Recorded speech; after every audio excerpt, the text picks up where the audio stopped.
Isabelito Sina, Tubong, Batangas. May bahay, may 4 na anak.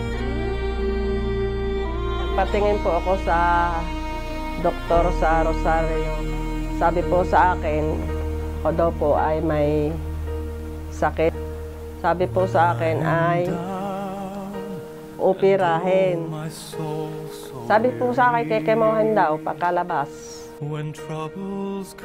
Ang sabi po sa akin po ng tiya, mag-try ka sa Quantumin. Yung try ko pong iyon, parang ako yung nakakita ko ng ginhawa ng aking sarili, ay pinatuloy-tuloy ko yun hanggang ngayon.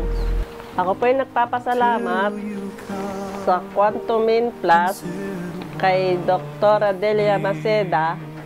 Negative na po ang cancer ko.